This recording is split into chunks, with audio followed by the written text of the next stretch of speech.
Thank you. Good evening, everyone.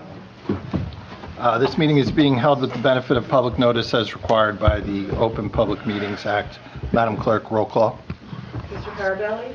Present. Mr. Whalen? Here. Mr. Papero? Here. Mr. Ty? Here. Please rise for the flag salute and invocation. Pledge allegiance to the flag of the United States of America and to the republic for which it stands, one nation, under God, indivisible, with liberty and justice for all. May we please remain standing for the invocation. Dear Lord, may we follow your many examples of kindness and compassion and give selflessly to others without the expectation of anything in return. This evening, let us offer a special prayer to you for those suffering with loss and tragedy due to the California fires. May you be their source of hope as they overcome this tragedy and rebuild. And may we as a council represent the best interest of the wonderful township community. We make all these intentions in your name. Amen. Amen. I'm just going to, Hamilton lost a longtime civil servant, Chris Markley, served with distinction for many years, rose through the ranks to serve as Director of Public Works, died too young recently, so I'm just going to call for a moment of silence for Chris Markley.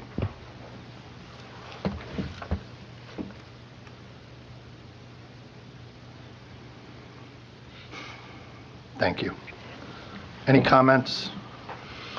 Anyone wishing to make a comment? Yeah, sure. I got to know Chris, shortly after becoming a member of council back in 2020, and, he's going to be missed, more than anything by his family, but, you think of the job he did while he was here, the brief time that he was here. I think he was here about, 3 years, Fred? About? I was there a little less than 3 years. Right. And he did a tremendous job while he was here. He was a person that you could get a hold of at any time if you had a problem, and he'd dive right into it and see what he could do to make it right, and would return your phone call and give you a progress report, whatever needed to be done.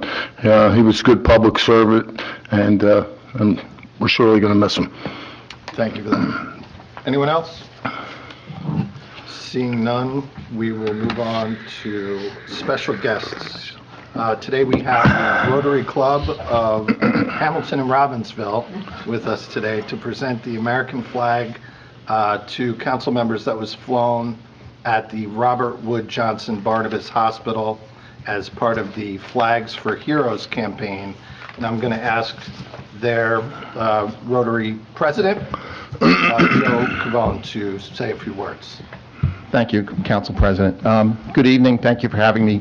My name is Joe Cavone. I am the president of the Rotary Club of Robbinsville, Hamilton. A little bit about our club. We are in our 33rd year of existence, and we conduct more than 36 community service projects every year. Our mission is putting community service above self.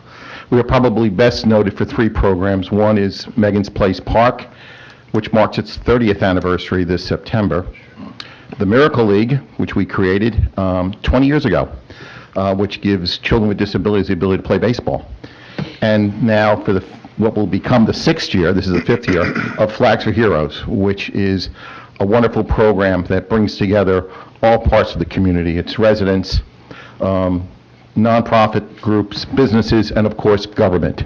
So I have a couple of things today. First is, I have some flags here. These are your sponsorships, and you are honoring 4 different military veterans who are residents of Hamilton. And I have those flags. I have the paperwork in there, the placard, so we thank you for that. But also I have for you today a flag that was flown on the premises, and I also have a certificate of appreciation, and it reads in part, to Hamilton Township of Hamilton, excuse me. With sincere thanks for your support and commitment to the Rotary Club of Robbinsville, Hamilton. Your generosity truly exemplifies the Rotary model of service above self. So we are sincerely appreciative and grateful that we have this partnership with government. And at the end of the day, we hopefully make life better for the people of the communities we serve. So thank you kindly. Thank you, Joe. I'll come over to...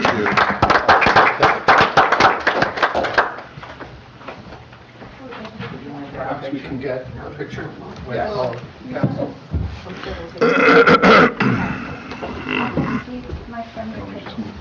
Yes. Of course, we should be giving you a...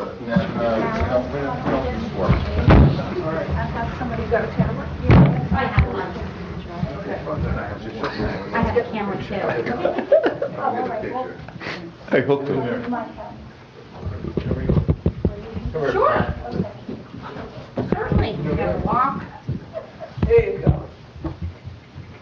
See your head. No, you're on this side. We're going between everybody. Perfect. All right, so we'll do this one first. They can't see that. Oh, I'm sorry. Move in, you're Rotarian. Okay, one more second, sorry. There you go. You're very welcome. Joe, did you want to take the mic for another moment? Yes, I can. Yeah, please.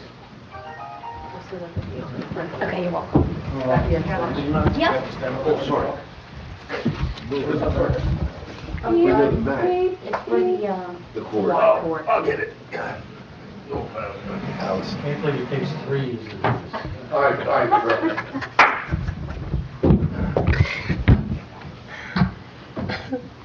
Thank you. I do want to acknowledge some Rotarians who are here today. Ken Diener, resident of Hamilton, past president. Marilyn Silverman, resident of Hamilton, member of our board of directors. Joanne Bruno, member of our club for a very, very long time, also a resident of Hamilton. So again, thank you for all you do. Thank you. No surprise that you're all familiar faces to us. We appreciate the service that you provide to the community. Rotary's clearly, a part of the fabric of our community. So thank you. Thank you. Have any comments? I'll just echo what the council president just said. Thank you for your patriotism. Thank you for altruism, giving back to the community. They're hallmarks of the Rotary. I had the great fortune of being up over the last month or so to get to meet some of the folks, the members that make up your organization, and they're truly committed to this town and also Robbinsville, but also Hamilton, and they are very civic-minded. So it was great to meet them and interact with them. Thank you for all you do. Yep. For our friends from Rotary, you are welcome to stay for as long as you want tonight, but you are not required to stay. Thank you. Yeah, so anytime you want to duck out. That's what I always say. Thank you so much. Thank you. Thank you. Thanks, guys and ladies. Next is communication C1. No, minutes. Next is the minutes. For consideration, we have the December 3rd, 2024 regular council meeting minutes. Motion to accept the minutes. Motion. Second. Mr. Carabelli? Yes. Mr. Whalen? Yes. Mr. Mr. Cox? Yes, thank you. 4-0. And now we have communication C1. Communication C1, Girl Scouts of Central and Southern New Jersey request permission to conduct cookie sales at various approved dates and locations to be conducted January 17, 2025. This is retro through March 2025. Can I have a motion? Second. Madam Clerk? Mr. Carabelli? Yes. Mr. Whalen? Yes. Mr. Papero? Yes. Mr. Cox? 4-0. Now, for the consent agenda, we have one item that we're going to move from the consent agenda and consider it as a separate resolution because we have Director Dumont here and we have our consultant here to discuss our affordable housing plan. So we are going to move that under resolutions, but Director Dumont, is the consultant ready to join us yet, or should we give her? Council President, so once she is, she's going to come in and All right, so we'll proceed with our consent agenda, and then we'll consider the additional, which number is that item? CA 37. So we need to make a motion to remove CA 37 from the consent agenda, and, It's a formality. You can if you wish. well, we want to hear from the consultant before we vote on it, so. Well, I mean, it's already on the agenda. I mean, if you want to make a motion to actually move it to another section, again, it's just a formality. If you Well, I don't want to vote on it until we've given the consultant a chance to talk to us about it. So how do we best proceed in order to do that? Well, we're going to consider consent agenda items CA1 through CA38 with the exception of CA37. Okay. So, Make the motion. can I have that motion? Yeah, I'll make the motion. All right, I'll second it. okay. Mr. Carabelli? Yes. Mr. Whalen? Yes. Mr. Carroll? Don't we need Oh, to I'm sorry. comment? I got it. First of all, Well, yeah. council comment and questions. Okay. Well, John? do you want me to start off? Yeah. No, I thought there was some, obviously, we have some appointments to boards, and I thought there was some good names and resumes that came before us for some of the reappointments and appointments. I also noticed 25-053 that we're going after a Bloomberg Philanthropies grant application for a vacant lot at Pittman and Clover, which hopefully will be a nice enhancement to that community. Yes, it was. Oh, yeah. Yes. We took ownership of it and tore it down. That's great. And obviously, I see two important organizations that are also part of our grant recipients. We have the CYO of Hamilton at Bromley. They received a grant along with Project Freedom. So several grant items on for this evening. And I also see, obviously, I want to thank my council member Pat Perro for your work, and Kathy and the team. I noticed 25-081 is also on the agenda, which is the contract with our firefighters. They're two union organizations, so that's exciting news, and I appreciate the mayor's commitment, your commitment in getting that through, and also Pat's. So I know a lot of you were involved. Alyssa, you're probably involved in that as well, so, thank you, and that's all. I just wanted to mention those items. Any other comments or questions from council? Nope. Seeing none, we'll open it up to the public. Anthony covered it. Any members of the public with any questions or comments? No? Ah, Janice, come on up. I saw the look. We were waiting. I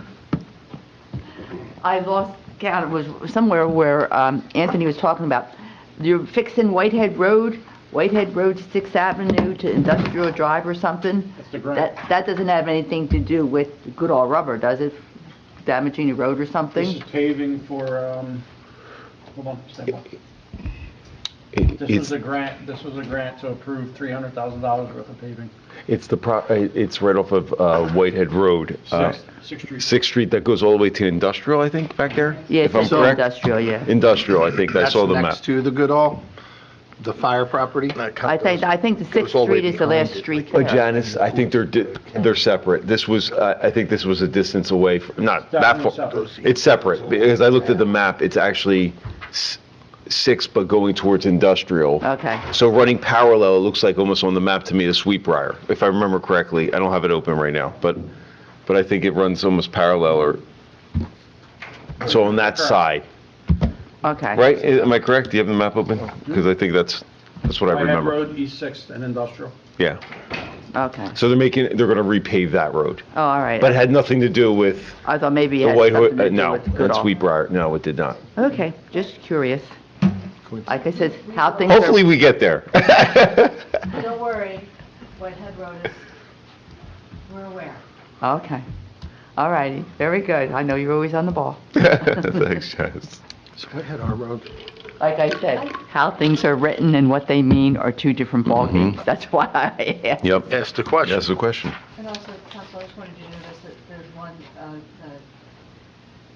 resolution about building the wall That's. Yes. So, East State Street. So East State Street wall repair. That is to protect. Is your mic on? I'm sorry. Probably not. It's going to be a retaining wall. It's a retaining wall for the house on the far left of the whole. So just to take a step back, this is the Bromley Fire property on Correct. East State Street.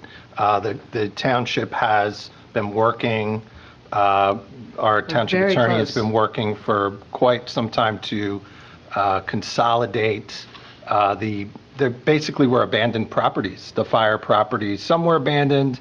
There was A It mixture. was a challenging puzzle of issues to consolidate ownership. Now you've demolished a lot of the properties. Now you're prepping it and making it safe for the remaining residents on the Yes. block. And a part of that is this wall, this retaining wall to shore up one of the houses now On that the we've left. torn down the others. Yep. Always challenging to tear down row houses without affecting other row houses, so. Council President, if I just wanted to add one little important point I think that needs to be mentioned. This was the wall, if I remember correctly, that we rejected the bid because it was either uncompliant or it was almost $500,000. And the bid that we received this go-around, the proposal that we received is $153,000, so significantly less. So we're saving ourselves a significant amount based on what I calculated from our previously submitted proposal that was rejected, so. And so, and for the purposes of your knowledge, finally, I am waiting for the condemnation hearing dates for the final 2 houses. And after that, we will own the final 2 houses of that whole block, including the property behind on Roberts Avenue. So it's a fairly large piece of property that we'll be dedicating towards affordable housing and really, just making that neighborhood great and beautiful. Excellent. Thanks for all your work. Thank you. Okay, any other questions from the public? Seeing none, I'm going to ask for a motion to, We have the motion from Mr. Caparo and Mr. Whalen. excuse me. Okay. So I'll ask, Madam Clerk, ask for a vote. Mr. Carabelli? Yes. Mr. Whalen? Yes. Mr. Caparo? Yes. Mr. Ty? Yes. Ms. Hernandez, it passes 4-0.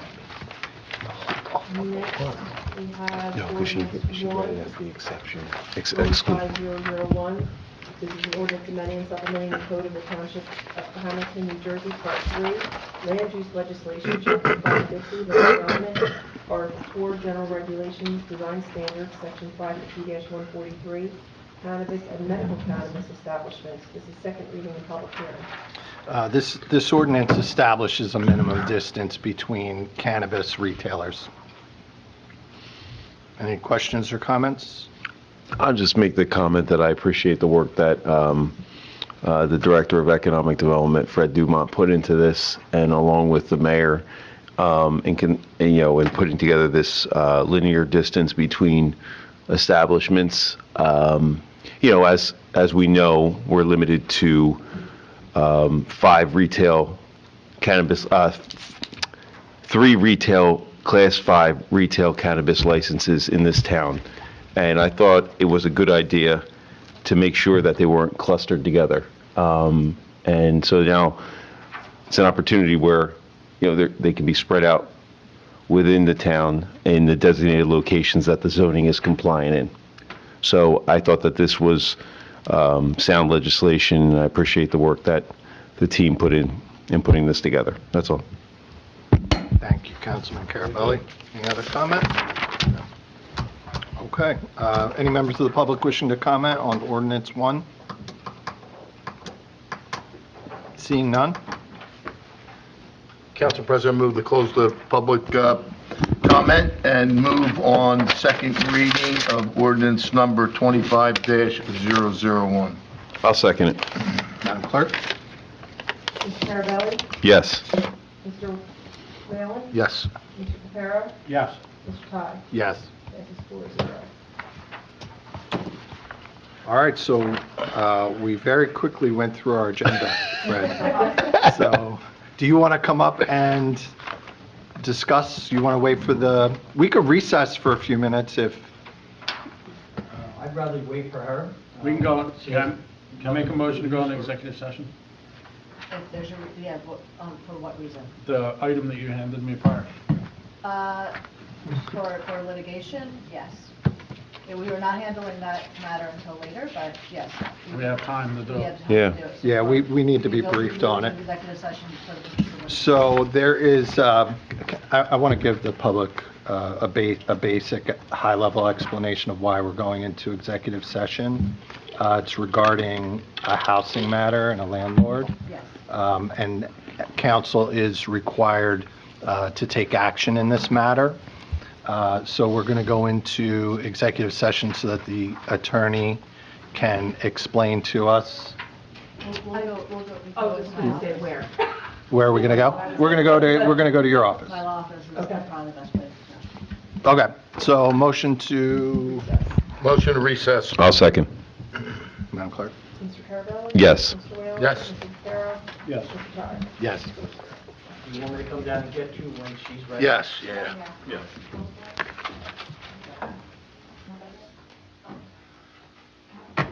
Motion to reconvene, please. Mr. Carabelli? Yes. Mr. Whalen? Yes. Mr. Carroll? Mr. Todd? Yes. And so now we're going to consider consent agenda items number 37. Want to read that in record, Madam Clerk? Resolution 3725-080 is a resolution of the Township of Hamilton confirming the fourth round of affordable housing obligations pursuant to Public Law 2024, Chapter 2, and the Fair Share Housing Act, NJSA 52:2017-302. Okay, and this is something where we're into a new 10-year time period for the township, and the consultant had previously... Sorry about that. You good? So we're in a new 10-year time period of our affordable housing commitments, and one of the first steps is for the state to calculate what they feel our affordable housing commitment should be. Fred Dumont and his team took a look at that and came up with a different number. And so we have Fred here, along with our consultant, to tell us about their findings. Thank you, Council President. So tonight we have Caroline Ryder from T&M Associates.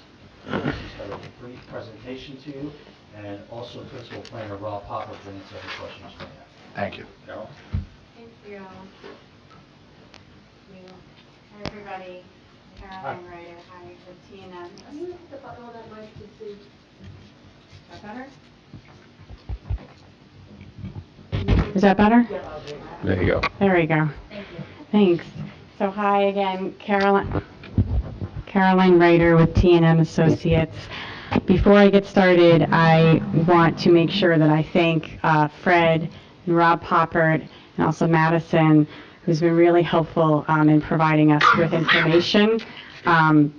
This has been quite a process to go through all of the DCA parcels, et cetera, and they've really been responsive and helpful, and we couldn't have gotten here to this end game without them. So if everyone remembers, I was here a few months ago and I gave a presentation on round 4 affordable housing. I'm not giving a presentation like that tonight. There is no PowerPoint and I will be brief. But when I spoke then, I did tell everyone that there were some really important deadlines coming up. And the first important deadline is upon us. That is January 31st, and that is the time for the governing body, the mayor and council, to adopt a binding resolution stipulating what its round 4 affordable housing obligation is. That resolution is binding. Once it is adopted, your Affordable Housing Council has 48 hours to submit the resolution and file an action of declaratory judgment, a DJ action. That all needs to be done within 48 hours after the resolution is adopted. So very, very quickly, as I explained last time, affordable housing does not, although Although municipalities have a responsibility to provide a realistic opportunity for the provision of affordable housing, the obligation does not start at the municipal level. In my mind, it ends there. There is a regional obligation that is calculated, and from that, there is an analysis done. What is looked at and calculated is what is called factors, and those factors are what determines what is Hamilton's obligation. In other words, if we consider the regional obligation to be a pie, how big is your piece of the pie that is your municipal housing obligation? So Hamilton is located in Region 4.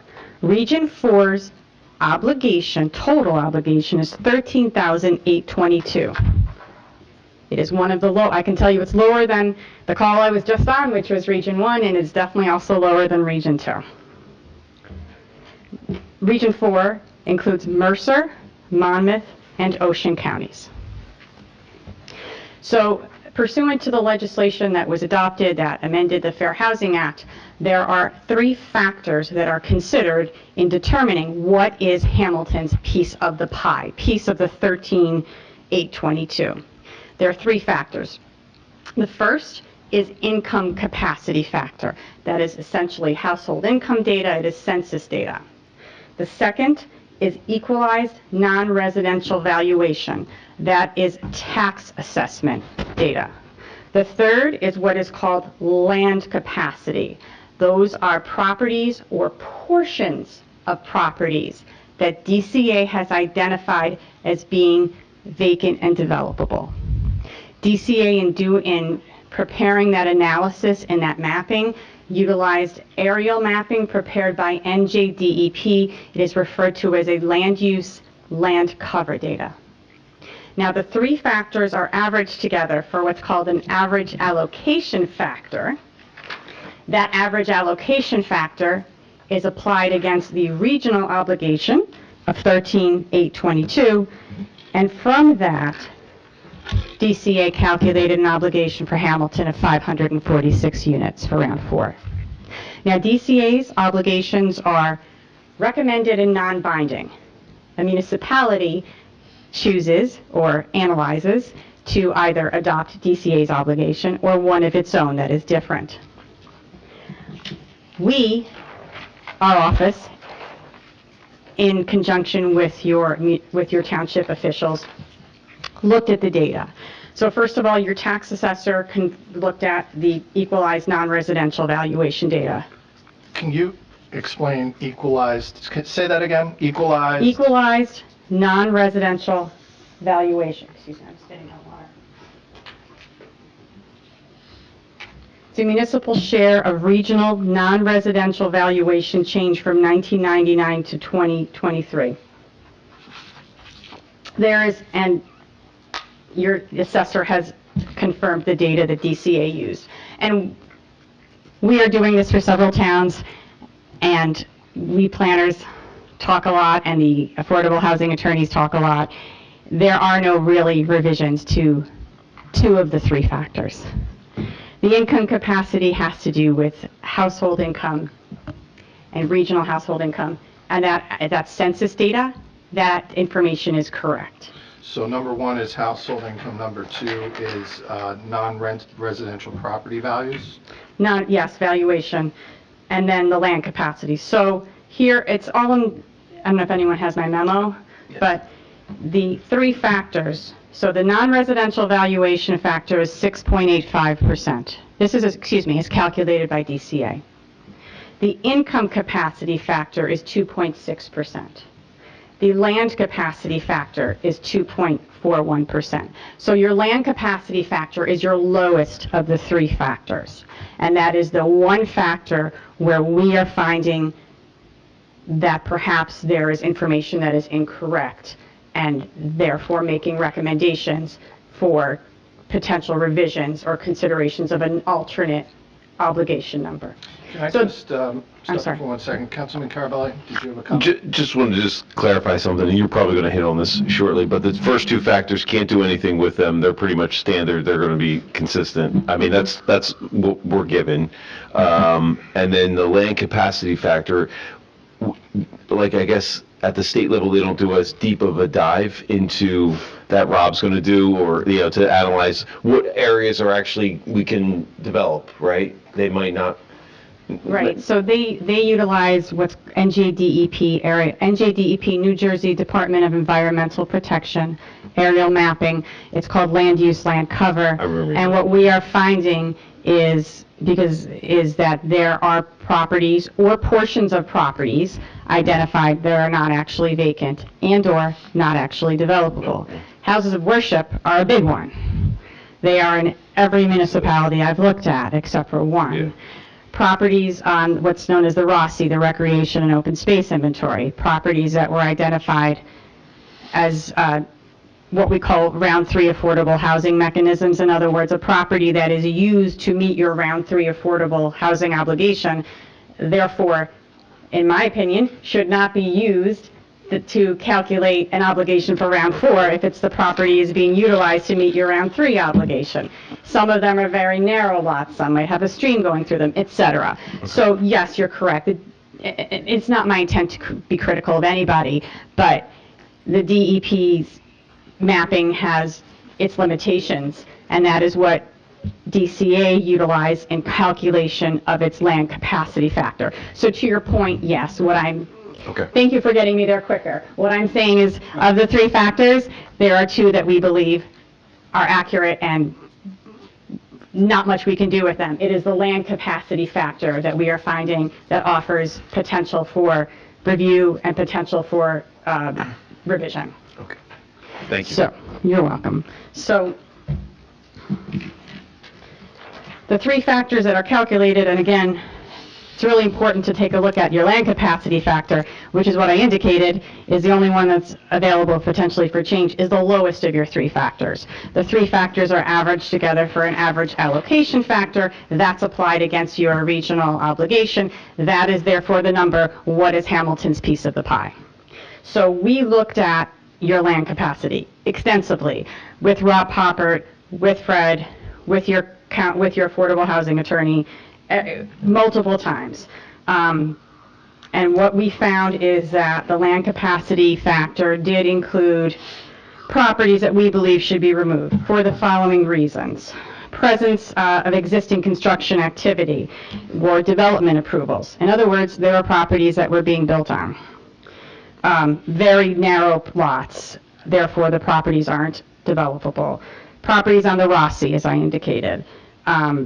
Drainage basins, cemeteries, your train station, swamplands, the grounds for sculpture, houses of worship, etc.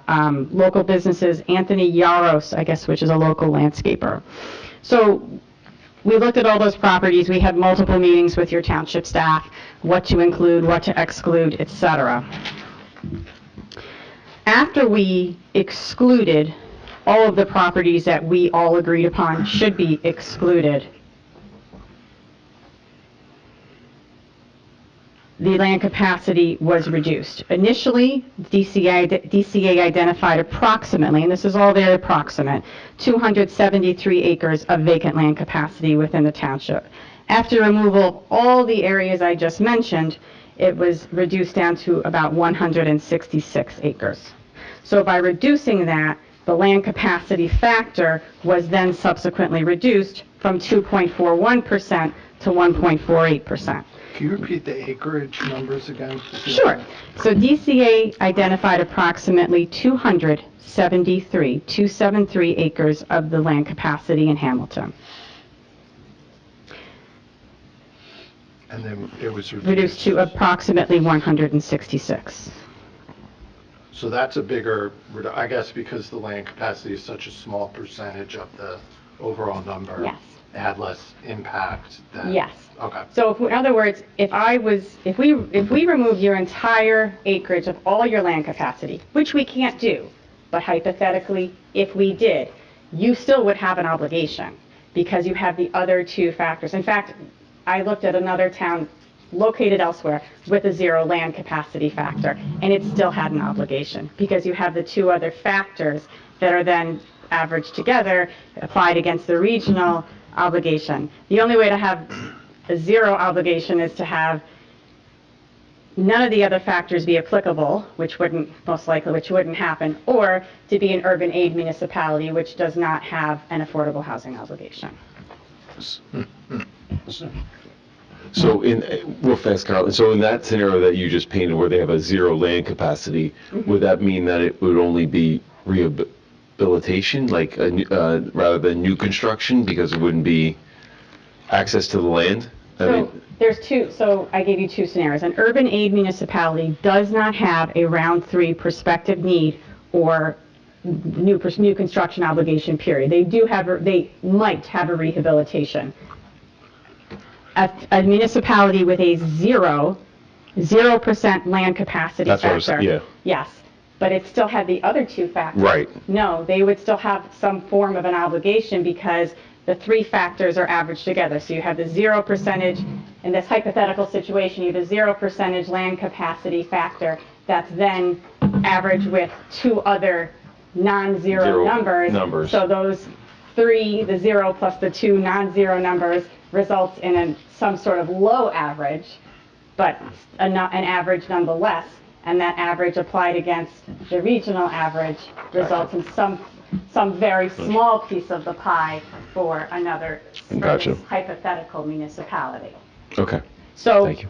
By reducing these properties, removing these properties, reducing the acreage, we reduce the vacant land capacity factor to 1.48%, which reduces your overall average allocation factor, which thereby results in a reduced obligation of 504. Okay. So that is the process, the long process that we went through, and that would be our recommendation of utilizing that number. We believe that's a better representation of the land capacity that exists within Hamilton based on an extensive study. I appreciate the information. What additional questions or comments Thank you for the explanation. Yes. I just have Very informative. one quick question. So we pass this tonight, then it goes over to DCA, and then is it A slam dunk. Yeah, that's what I'm trying to say. Thank you. Is it like something that's gonna, First of all, we never use the term slam dunk. he said it. What is it? You need to put salt over your shoulder, what you're supposed to do or something? Right. I don't know, but you never say slam dunk. But they're gonna weigh in and look at our decisions. So it's actually not DCA, it's what's called the program. It's this new process that the legislation established. Okay. And then, you're adopting a resolution tonight. The obligation you stipulate in the resolution is binding. In other words, you can't go back and say, oh, gosh, we said 504, we meant 423. You can't do that. Your obligation is binding. Your Affordable Housing Council will have 48 hours to submit to what's called the program, as well as a DJ action. Then there is, and this is important that everybody understands, there is a new process with the legislation called a challenge. This is something that has not existed within this process before. It is uncharted waters. That means that any interested party can submit a challenge to any obligation. And an interested party, in my mind, is Fair Share Housing Center, a property owner, a developer, and even in some instances, citizens groups, an environmental group, a builders group, things like that. So the challenge process is available until February 28th. So it's not a lot of time, right? It's 28 days to 30 days, depending upon when your binding resolution is submitted. Okay. So if there is a challenge submitted by anybody or multiple challenges, then according to the legislation, these challenges are supposed to be reviewed and finalized, determined upon by the end of March. That's a pretty aggressive time frame, right? You have 28 days to submit a challenge, and then by the end of March, they're all going to be resolved. Because what's going to happen is there's going to then have to be hearings between the professionals of whomever has a challenge, your township professionals, et cetera. So that is the schedule that is laid out by the legislation.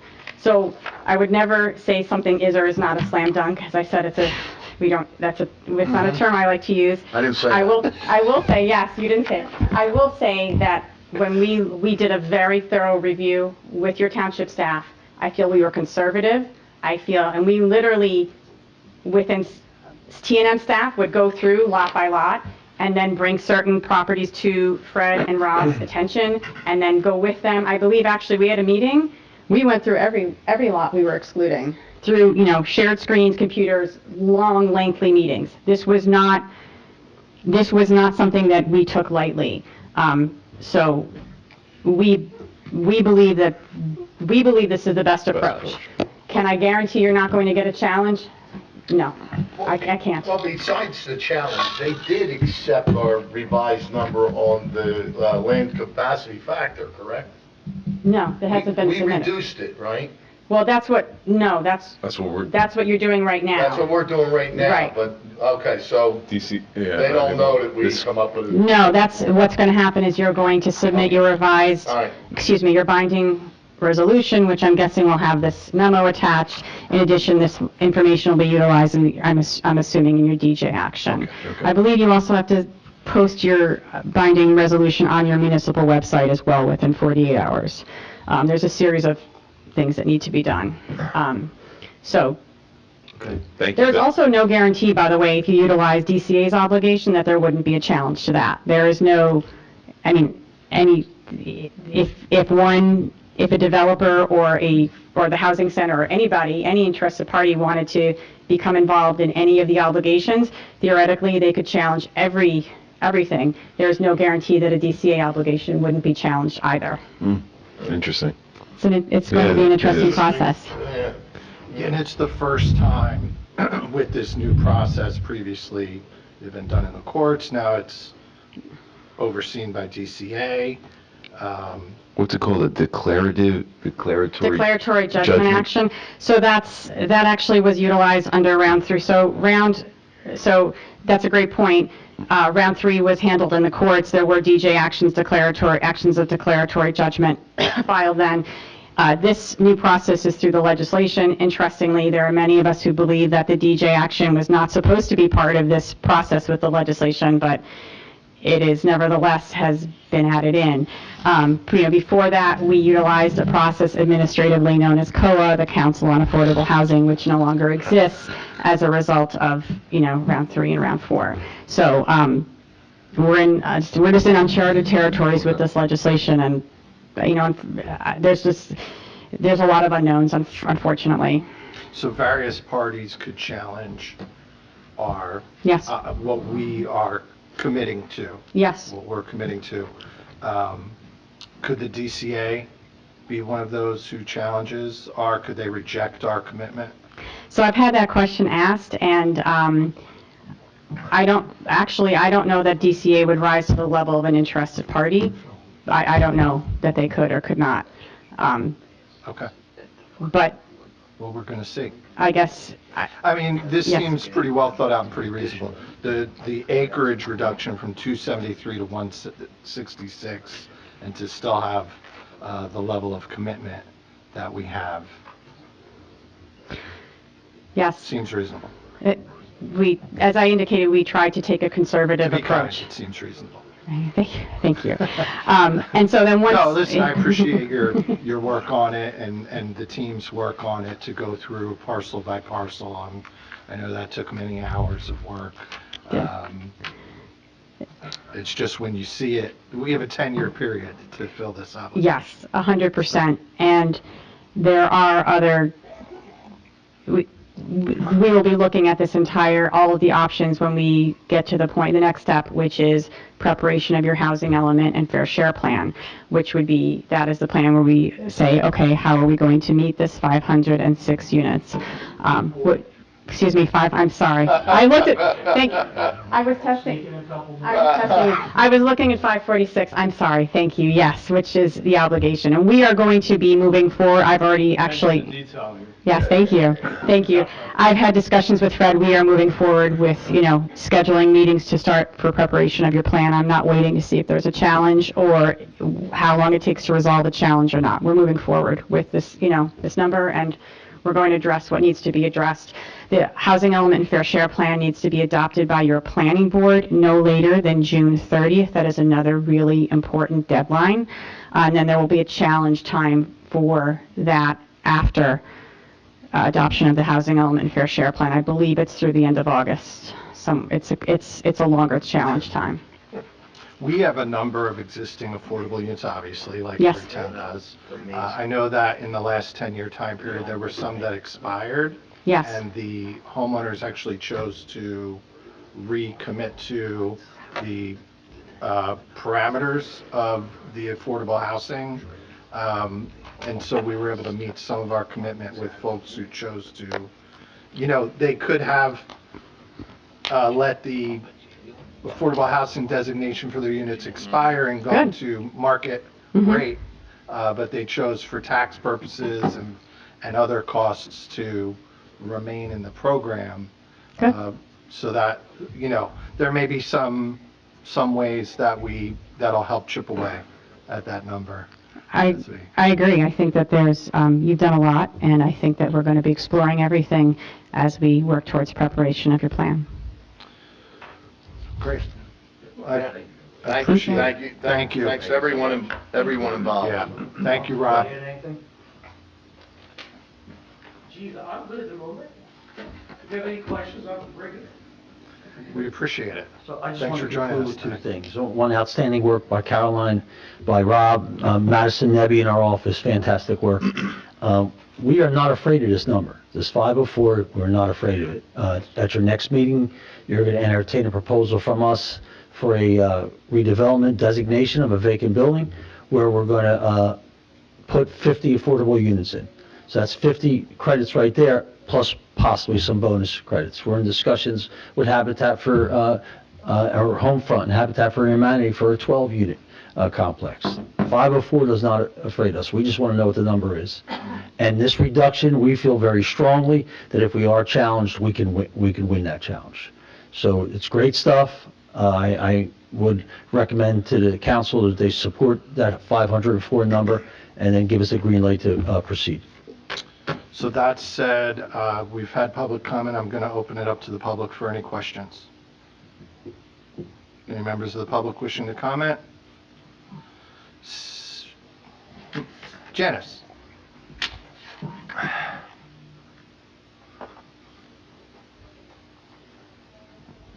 Janice Connick, 432 Trinity Avenue, Cornell Heights. I was going to say this for the public session.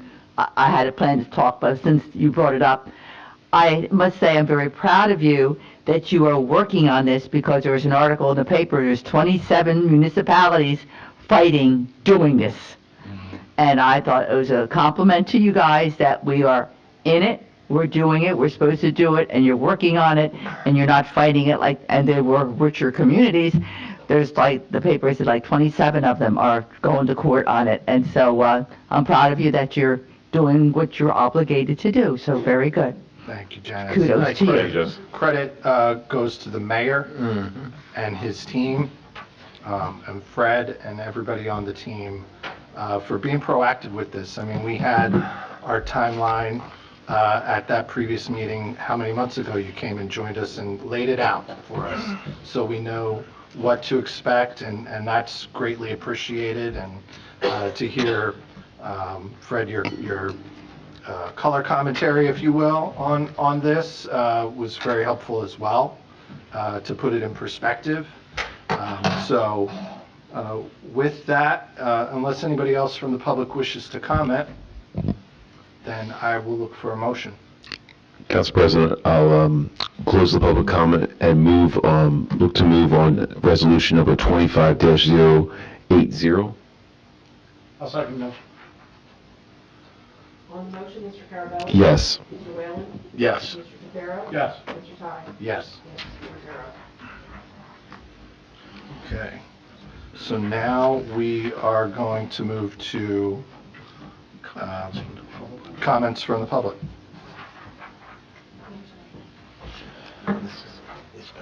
Any members of the public wishing to come up? We don't have any names on the list. Thank you. Thank you. Thank you, Karen. Thank you. Okay, if we don't have any public comment, then we'll go right to council comment. Feel free, gentlemen. I'll keep my remarks very brief on this cold evening. Thank you all for coming out this evening. Thank you for the work that you put in to the team on our affordable housing obligation. And just wanted to mention, I attended a really beautiful Martin Luther King Day event last week, and well attended. The mayor presented. He emceed along with Fred. Fred was there. So really well done by Faith Baptist Church. So kudos to Pastor Walker and the work that he does putting that together. And some beautiful renditions by the high schools. They did a phenomenal job, and some scholarships that were awarded to some of the individuals from our three main high schools. So Great, thank you. yep.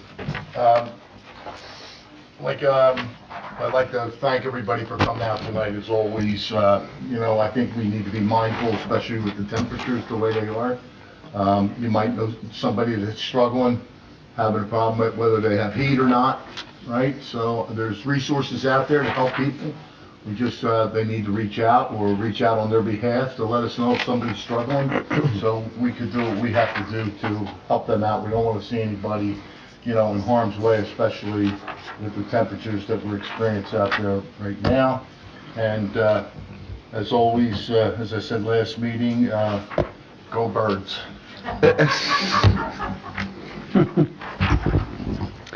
I'll leave that one alone. I'll just stick to thanking our professionals. Thank you to Rob. Thank you, Fred, for all your work, all the hard work you put in on this. I know it couldn't have been easy. A couple times you said about the long meetings you've had. So I just want to say thank you to you and the rest of the team, everybody that did put all the work in on that. I appreciate those of you from the public that came out, and to the rest of the team, and have a good night. Yeah, I'll just echo my colleagues' comments. Thank you to our professionals. Thank you to the mayor for his leadership on this on the housing issue, and another over $1 million in grants tonight. So continue to see the administration proactively working to bring more services and save the taxpayers money. So I appreciate that. And with that, this meeting is adjourned. Thank you. Very good. Good night, everybody. Thank you, Fred. Thanks, Fred. Yeah, you got this down pretty good now, Rick. Are we done?